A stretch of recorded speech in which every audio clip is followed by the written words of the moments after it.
Think I got the chance, and I ain't gonna waste it. Honey dripping romance, and the hours are fading. This world keeps going round and round, so there ain't no use feeling down.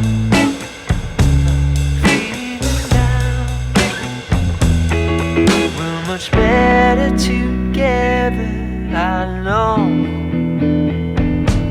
This is our time. I feel like it's taken a lot longer than it should have, maybe, for me to be making a video about shooting on Super 8 for the first time. But I guess it's better late than never, so here we are. Welcome back. My name is Brady. I will be your host for the evening. If you're here, you're probably curious something about Super 8 film, whether you've never shot it before, whether you've shot it once or twice, or whether you just saw it on your homepage. Regardless, I'm happy you're here. But yes, I have finally shot Super 8 film on one of these guys right here. This is my little camera that I picked up about 6 months ago or so, and I finally got around to shooting it, developing it, and putting it to the YouTubes. My particular camera that I have, it is a Canon 310 XL. I think it's Canon's like entry-level Super 8 camera back in the days, like 1970, 1971.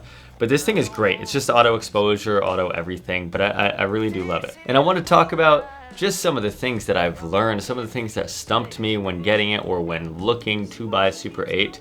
And just talk about the fun of it and the process of it. So you probably know just as well as I knew that film is expensive, which, by the way, stick around a little bit later and I'll talk about a way to a cheaper alternative. But film is definitely expensive, so why do I do it? Why do I spend all the money on getting this and the film and all of that stuff? And I thought about that a lot, and the main answer is it's just kind of it takes my mind out of the work mode, honestly. I like just being, I guess, the mindlessness of being able to shoot something, have fun on it, develop it, and you're pretty much good to go, and it is what it is. And it just has this kind of like old organic look of just like the flaws. Like it is not a proper technical clean camera. And I think that's what I like about it, is that you just kind of, you shoot and you get what you get and you don't get upset. Come on, son. That'll take you to bed. A lot of people have been asking, where have I been getting it? And it took me a while to find one. I found this one actually on Facebook Marketplace. I saw it a few times in a row, and I finally saw it like go on sale, and I was like, yeah, why not? So I finally bought it. But you can find these Facebook Marketplace, antique stores, estate sales, your grandparents' attic, places like that. They're lying around. And then I think the biggest question I get is like, do they still make film? And yes, they do make film. There's not a wide abundance of types of film stocks, essentially, but they do make film. I shot all of my footage on Kodak's Vision 3 200T, which is 200 is the ISO, the film sensitivity, and then the T stands for tungsten. It's a tungsten white balance, so it's a cooler white balance film stock.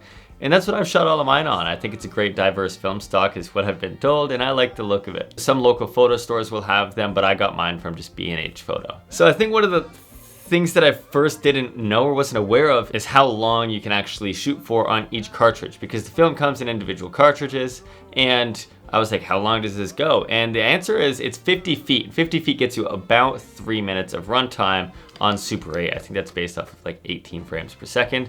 So you can just base that if you're gonna get one cartridge, you can roll that shutter for about 3 minutes straight, maybe a little bit more. It does fly by and you gotta be cautious of what you're shooting, but it doesn't go by like immediately. It's just something to be mindful of when you're shooting. And that's another thing that I learned, especially after my first cartridges, is don't do like little bursts. Like don't do like 2-second bursts to save time, because sometimes you cut off the moment. And it's better to at least capture the moment and run it out a little bit longer than just capture a snippet of the moment and not really be usable. And since we know that film is pricey, it kind of pushes me to be a little bit more particular and thoughtful of what I'm going to be shooting. I really only use it for special occasions, special moments, things that I'm not doing every day. So it's a little bit more exciting when I do pull it out and when I do bring it to shoot.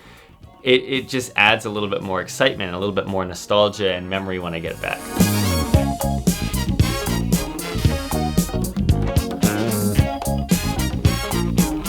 And how pricey is pricey? I didn't really think about the back end of this. I was just like, oh yeah, I get the film and then I'll develop it and whatever, I'll figure it out later. But the developing is actually more expensive than the film cartridge, so you're gonna spend about like $40, maybe $43 on your film cartridge. But then once you finish that and you need to go get it developed, I ship mine out to Pro 8mm. They're out in LA. I think they're just one of a few very common places to do it at. I want to say I ended up spending $80 on the developing. So really at the door, you're buying the cartridge, you're spending $50 to $80 on post-processing, and you're out the door like $100, $140 for just 3 minutes of footage, which is, yes, why I am a little bit more particular of what I'm shooting with. So deep in love.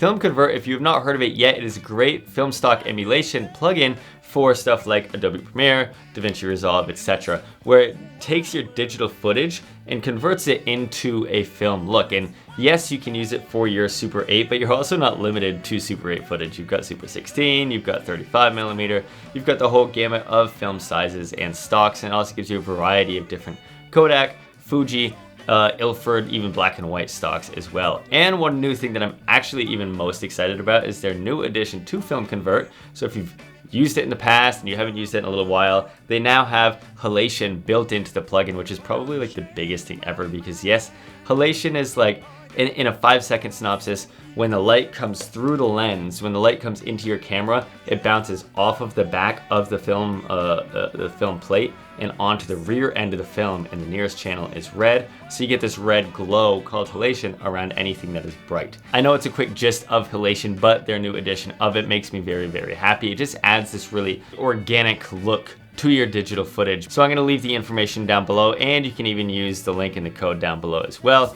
to get 10% off. There's a place, the only place I know. So it really confused me when buying film for the first time of which stock to get, and there's like the tungsten film and daylight film, and I was like, well, I don't want it to be blue all the time.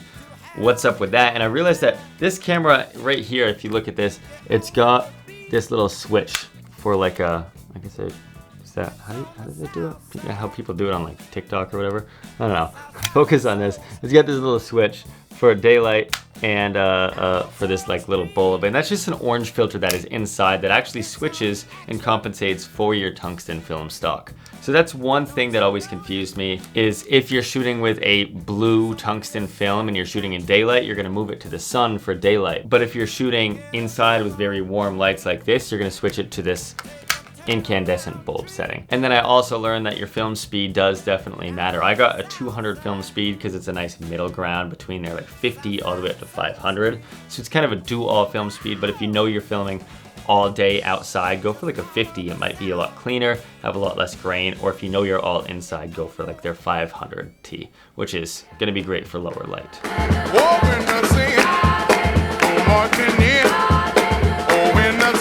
I think the last thing that I want to touch on that I really didn't know and I still kind of struggle with a little bit is when it comes back from Pro 8, after you develop your film and they send it back to you, it's probably going to come back in a log profile, meaning very flat, and you kind of have to color it back to life and bring the color and bring the contrast back into it.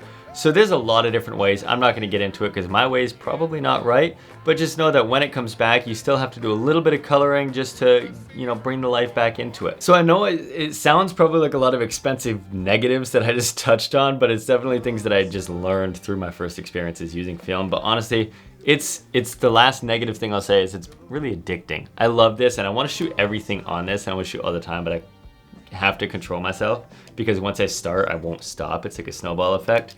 But I really do enjoy it. It's a really fun, almost treat for if you're going on cool trips. Like I'm going to Europe next month. I'm definitely gonna be bringing this, and I'm definitely gonna be spending way too much money on it, but it's something that I'm not gonna be doing all the time. It's like a little cherry on top kind of spoil myself treat. Like, oh yeah, why not shoot film? Why not shoot a project on it? Because I'm not going to Germany every single week. You know what I mean? So something to consider, but all in all, it's a really fun medium to be shooting in. Everybody gets excited when you pull it out and they're like, whoa, is that a film camera? And then they're like, whoa, that shoots video? That's so cool. And then it's just, you know, it's a conversation starter. So if you want attention and you go to a party, pull this bad boy out and everybody's gonna be talking to you. I don't know, it's probably not true. People probably don't care, but I care. I think it's fun. So with that being said, I don't have anything more to say, clearly.